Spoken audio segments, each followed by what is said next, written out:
Добро утро и од мене, јас сум Кристина Атовска, а утрово со мене во рубриката Контрапункт е пратеничката на Дом Маја Морачанин.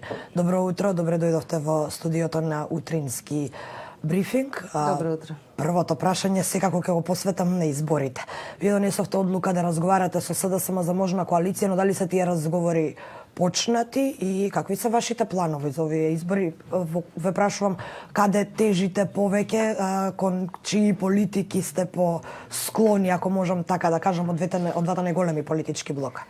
По поканата која јавно беше презентирана од страна на Социјалдемократскиот сојуз на Македонија, Централниот одбор на Дом одлучи да разговараме со нашите коалицијски партнери во кои сме во коалиција и да по завршувањето на тие преговори да го информираме Централниот одбор за она што е договорено, кои се барањата од наша страна кои што можат да бидат реализирани и тогаш ќе донесеме конечната одлука за настап на престојните парламентарни избори.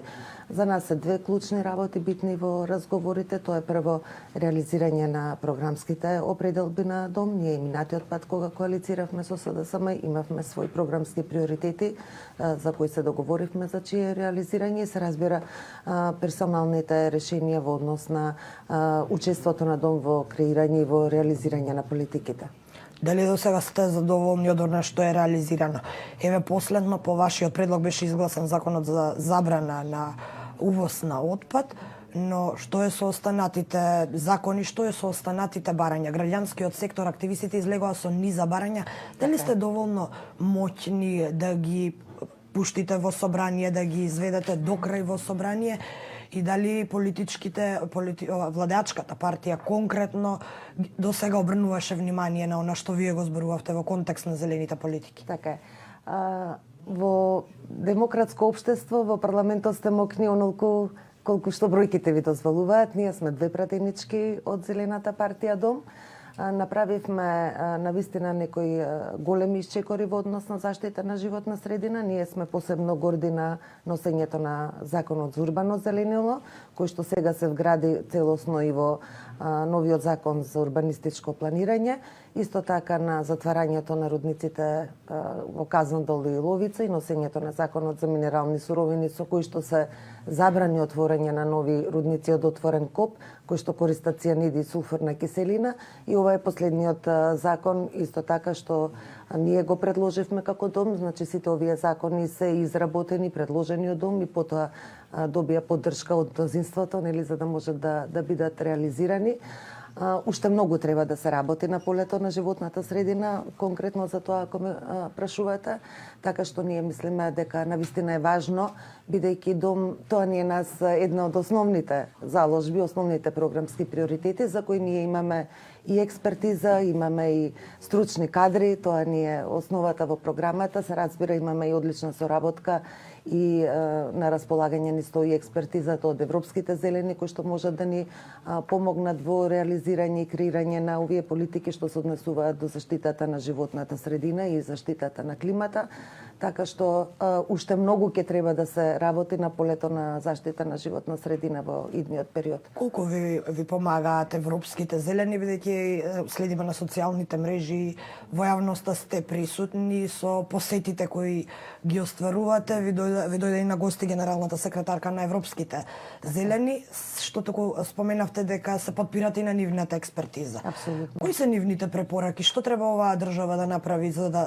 конкретно и да го намалиме загадувањето со оглед на тоа дека сме една од најзагадените? Така, еден од најгорливите проблеми е аерозагадувањето во Македонија, тоа е факт. Тие се задоволни од она што Дом до сега го прави во ова како дел од владата во овој тригодишен период и ни дава целосна поддршка. Но дали се за задоволни нашите... и од тоа што целокупно државата го прави? Да, апсолутно, и таа поддршка јавно и задоволство јавно го изразија.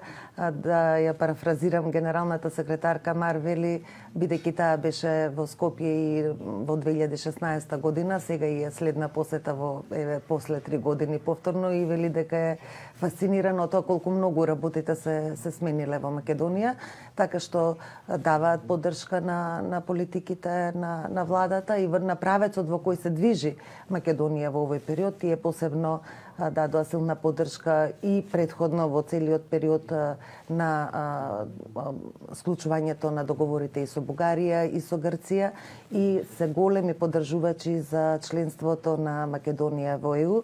Нивните заложби се целиот, сите земји од регионот на Западен Балкан, дека треба да станат дел од Европската Унија, а за Македонија посебно дека веднаш во најкус можен временски рок да се започнат преговорите со Европската Унија, така што се големи поддржувачи и на државата и на Дом како сестринска зелена партија. Да се вратиме на законот за забрана за увоз на отпад. Цементарница Усие, која го користи тој рециклиран отпад практично за гориво, излезе со соопштение дека од сега ќе биде приморана да гори нафта и јаглен. Меѓу другото реагира и на тоа дека тој отпад кој досега го увезувале и не бил опасен. Каков е вашиот став по ова прашање? Што ќе правиме сега со нафтата и јаглен? Значи, тие досега користеа нафтен кокс и таков вид на фосилни горива, не се базираше користењето само на РДФ отпад, така што не е тоа ништо ново, бидејќи само дел од горивото кој го користеа беше ова алтернативно. Јас не знам во моментот што тие користат, но знаете, и кога го предложивме законот, и ние и невладиниот сектор кој што го имаше ова барање, беше затоа што ние се уште не изградивме, за жал, капацитети да вршиме ефикасна контрола на увозот на отпад во нашата држава, и потоа исто така и ефикасна контрола на процесот на согорување и на емисиите на штетни гасови кои што се испуштаат од индустриските капацитети. Особено пак во контекст кога гледаме што се случува и во соседството и какви проблеми настануваат во врска со увозот на отпад, контролата на тоа што се увезува, мислам дека ова решение беше неопходно за да едноставно можеме да се заштитиме од еден дел од аерозагадувањето, бидејќи тоа секако не се должи комплетно само на согорувањето на отпад. Многу фактори се тука. Тука се разбира емисиите од индустриските капацитети, градежништвото, сообраќајот, затоплувањето на домаќинствата, отпадот и така натаму. Но градежните, поточно индустриските капацитети се можеби и најголем загадувач, најопасен.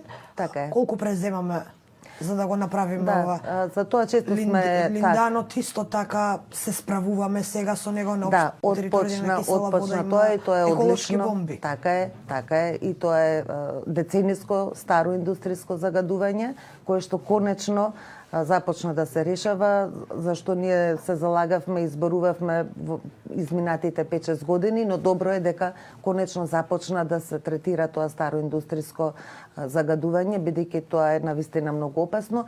Ние многу често отвараме оваа тема за индустријското загадување. Неколку фактори се клучни. Прво, тие интегрирани дозволи, некои што уште немаат ни целосна дозвола, туку е оперативен план за усогласување. Значи, тој процес мора да се интензивира. Едно. Второ, сметаме дека треба да се направат ревизии на тие интегрирани дозволи, кои се стандардите кои што тие треба да ги исполнат, како и услови треба да се направат и заострување на критериумите, и затоа бараме и да се донесе нов закон за индустријски емисии, кој што е исто така и барање во извештајот на Европската комисија.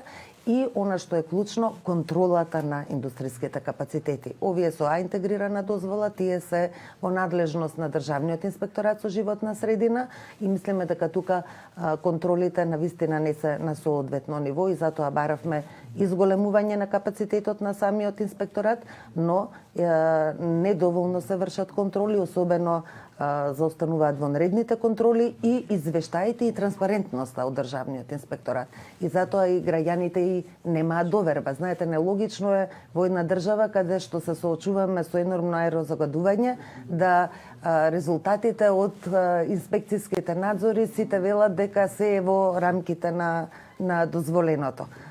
Тоа не е логично едноставно, така што тука мора посериозно да се работи. Беше во посета една инспекторка од Соединетите Американски држави која се бави со оваа тема на инспекција на индустријски капацитети и незиниот еден од незините заклучоци исто така беше дека и кадрите се недоволно стручни кои што инспектираат, така што се работи, ние учествуваме и на тој проблем да се воведат како протоколи. Потврлуваме како држава и кадровски и технолошки. Јас би рекла на три нивоа финансиски. Прво се вложуваат недоволно финансиски средства, затоа исто сме зборувале и сме предлагале и амандмани на буџет со цел да се зголемат финансиските средства кои што се одвојуваат за животна средина.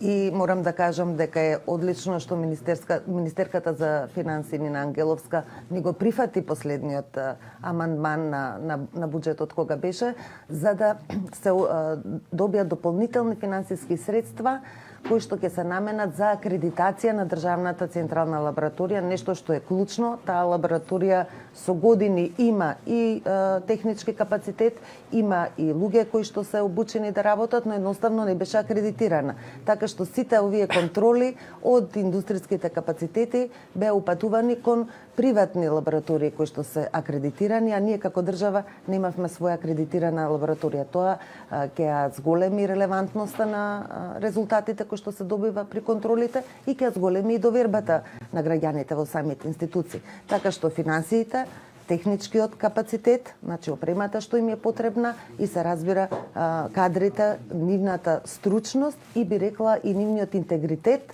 и честност во работата. Кога сме веќе кај кадрите институциите, го споменавте инспекторатот за животна средина, кога разговараме со луѓе од конкретните институции, зборам од оние институции кои се посочени од страна на активистите.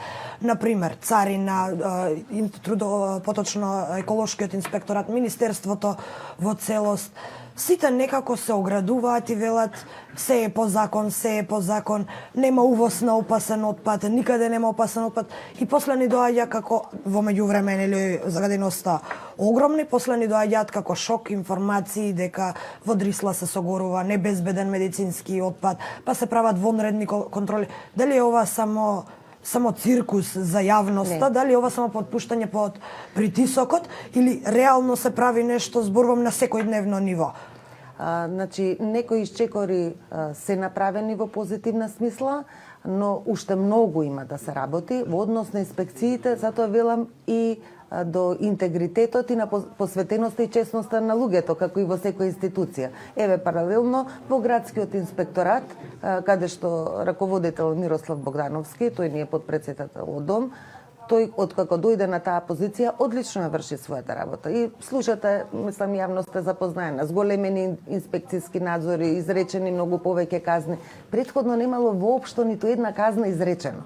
Значи, работите може да се менуваат. Тој кога беше кратко време раководеше со државниот институциите искрени кон граѓаните, ова го прашувам затоа што константно тврдат дека одредена состојба не е возможна, а потоа и гледаме дека е возможно. Така и затоа има и недоверба на граѓаните во институциите. Знаете, институциите ги прават луѓето кои што се внатре.